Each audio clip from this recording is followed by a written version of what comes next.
Em um levantamento feito pela ONG Portas Abertas, estima-se que hoje cerca de 260 milhões de cristãos no mundo todo são perseguidos por motivos de intolerância religiosa.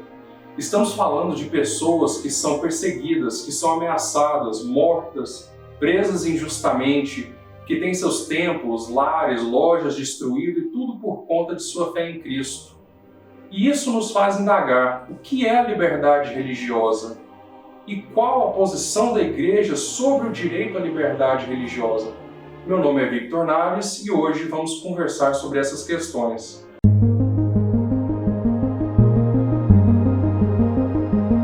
Através da história até os dias atuais, a perseguição religiosa apresentou várias faces diferentes, algumas ocultas, outras nem tanto.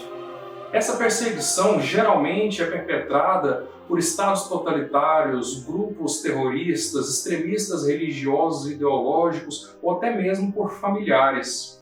E essa violência se dá das formas mais variadas imagináveis, como por exemplo através de violência psicológica ou de violência física. E isso nos faz questionar o que é a liberdade religiosa e como proteger esse direito à liberdade religiosa.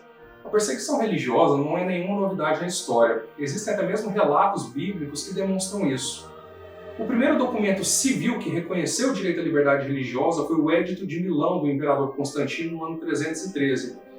Esse decreto do imperador Constantino reconheceu aos seus súditos o direito de professar a própria fé, cada um de acordo com a sua consciência, até mesmo aos cristãos. Esse decreto durou cerca de 63 anos, pois logo após o imperador Teodósio reconheceria o cristianismo como religião oficial do império. Séculos depois, Roma segue sendo cristã e o cristianismo como a religião mais praticada e difundida no mundo todo.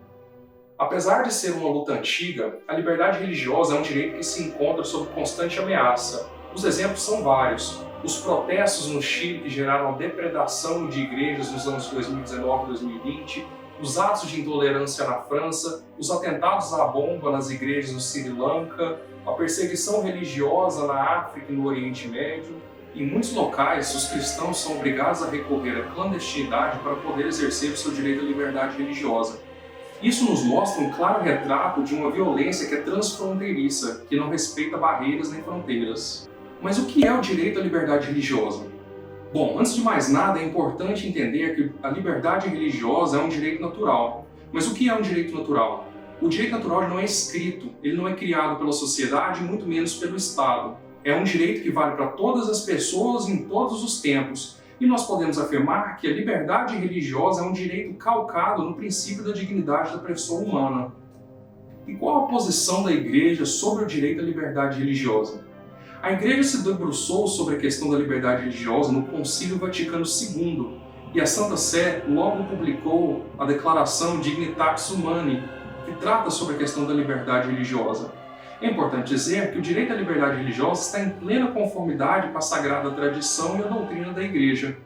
A Declaração Dignitatis Humanae afirma que os homens são dotados de livre-arbítrio e justamente por esse motivo devem seguir sua própria consciência para buscar viver as suas próprias convicções. Portanto, os atos que se ordenam para Deus não podem ser restringidos por autoridades humanas seculares, mas sim devem ser reconhecidos e favorecidos. Segundo essa declaração, todos nós temos o direito de buscar a verdade em matéria religiosa de modo a formar o nosso próprio juízo de consciência. E esse posicionamento está de acordo, inclusive, com o comportamento de Cristo e dos apóstolos. Deus chama os homens a servi-lo, e os homens estão moralmente obrigados, mas jamais coagidos. Mas quais são as dimensões da liberdade religiosa? O que ela protege exatamente? Pois bem, a liberdade religiosa não consiste apenas no direito de crença e de consciência que está no foro interno de cada um de nós, mas também abrange a sua exteriorização, ou seja, abrange os atos de culto e todas as outras atividades religiosas que se manifestam no plano externo. Faz parte também desse direito a liberdade de organização religiosa, de forma com que a Igreja tenha autoridade para se autogerir sem a interferência externa. A liberdade religiosa não é um fim em si mesmo. Ela existe para garantir a cada um de nós o direito de viver a verdade de acordo com nossa própria consciência. Segundo a Declaração Dignitatis Humanae, As autoridades civis têm o dever de reconhecer e favorecer as atividades religiosas, ao invés de intervir no sentido de limitar ou impedi-las. Mas o dever de proteger o direito à liberdade religiosa não cabe apenas às autoridades civis, mas também à Igreja e principalmente a cada um de nós. E muito obrigado a você que acompanhou esse vídeo até aqui. Se gostou desse vídeo, dê um like, se inscreva no canal. E se porventura você já sofreu algum ato de preconceito ou intolerância religiosa, deixe seu comentário aqui embaixo. Um abraço, até a próxima!